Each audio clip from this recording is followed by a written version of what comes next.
Hey folks, Dan here with Pain Free You. Today's topic is going to be, are you experiencing a nocebo? I'll explain that in a minute. We'll talk about that.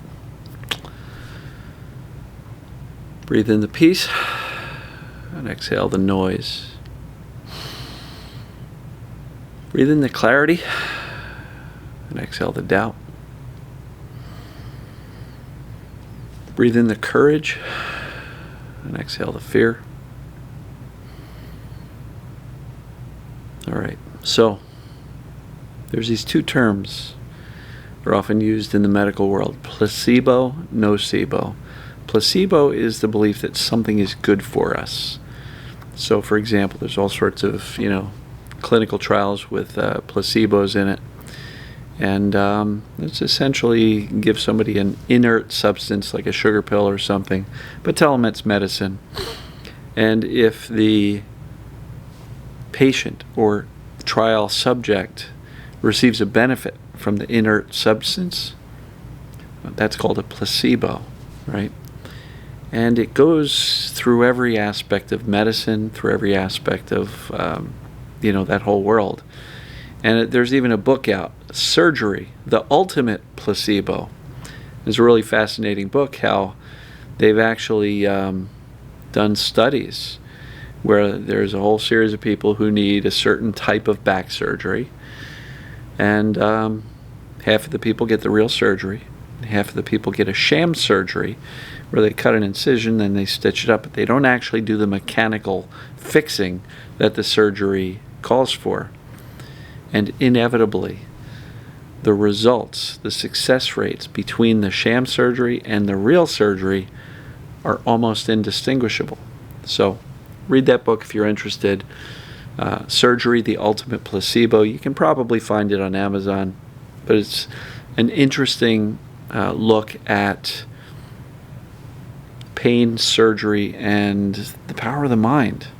Because if people are like, yeah, they fixed my back, it's awesome. In many cases, the placebo effect is, I'm okay.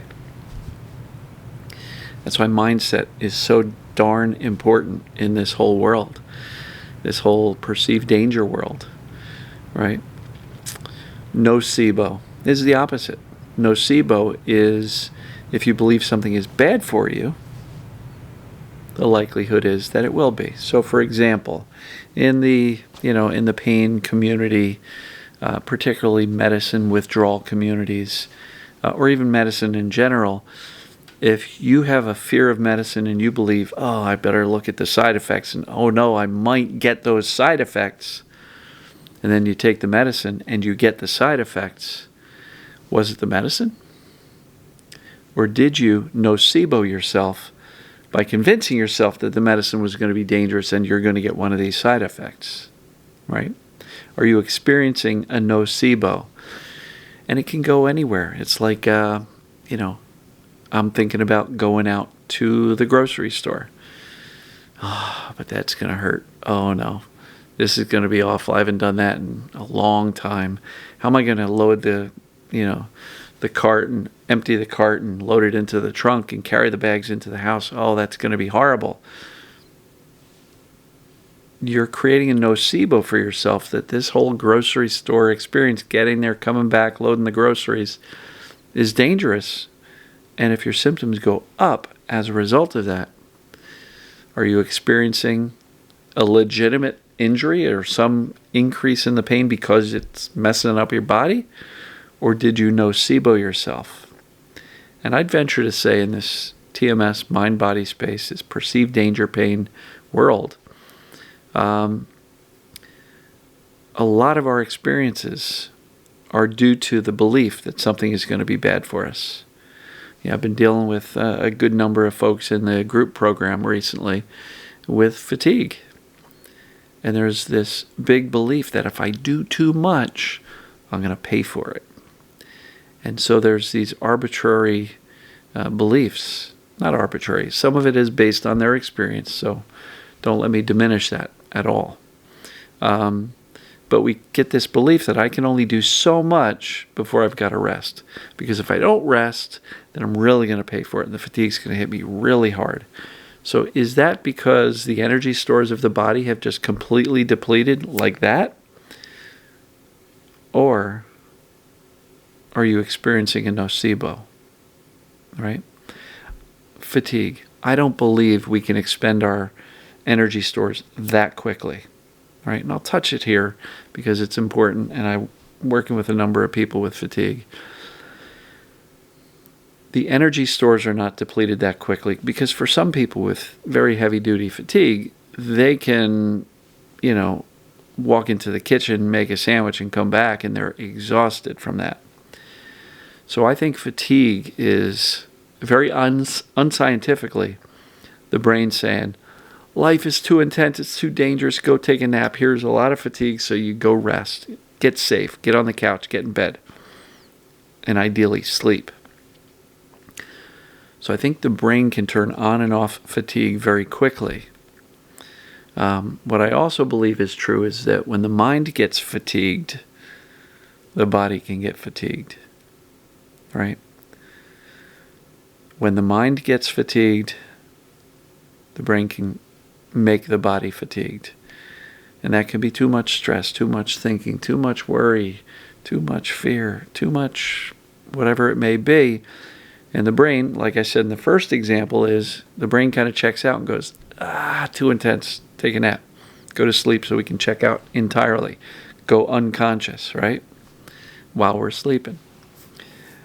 So, I think for many people, not just fatigue, that was a little side route, a little detour there, but for many people, it kind of ties into the expectation. Do you expect that you're going to be fine, or do you expect that that's not going to go so well? If somebody invites you to go take a walk, yeah, we're going to do a 2-mile loop at the local state park. If you're terrified, you might just be giving yourself a nocebo because you're telling yourself, this is going to go bad. This is not good for me. And as a result, your brain can literally create the thing that you're expecting, right? The brain has this thing called predictive coding. And if you're predicting something bad is going to happen, the brain can make it happen. So are you experiencing a nocebo? Because inevitably, much of our experience with symptoms is due to the nocebo effect that I have limitations. I can only do so much. I can only be on my feet for so long. I can only sit in this position or that position. Oh no, I'm at a restaurant and they've got hard wooden chairs. That's going to kill me. I'm not going to be able to sit through dinner. That's a nocebo because it's not the chair. It's the fear of the chair. It's a perceived danger of the chair. And it is a nocebo because you are actually believing that darn chair did it to me.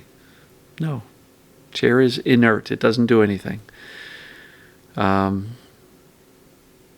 are you experiencing a nocebo? It's a really good question to ask. Am I psyching myself out? Am I scaring myself into having more symptoms than are necessary? Because the cool part is, and I'm not saying the recovery from TMS or perceived danger pain is a placebo, but I'll tell you what, if our brain is powerful enough to create symptoms as a result that we believe something's bad for us, it can certainly settle things down when we believe that something is perfectly okay. So observe the type of thinking you're doing. And are you scaring yourself or are you calming yourself down? Right? Are you telling yourself something's going to go bad, creating a bad expectation? Or are you saying, well, what if everything goes okay?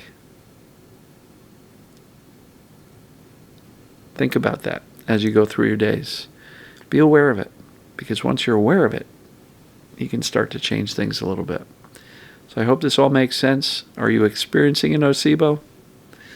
Figure that out, because if you are, the good news is you can notice it, make a different decision next time, and stop creating more symptoms and pains than are necessary, because frankly, none of it's necessary, because by definition, TMS, perceived danger pain, means you're not broken. There's nothing to fix. We just have a scared brain operating on misinformation and fear. So we correct the data, We watch our language so that we're not giving ourselves all of these nocebos. We watch our own thinking. And if we start going down that slippery slope towards, oh no, this is going to go horribly, pull yourself out. And just know that you can just as easily give yourself words of encouragement and optimism and positive expectations as you can negative expectations, or in other words, the nocebo. So I'm going to wrap this one up here. Love you guys and gals, and I will see you tomorrow. Take care.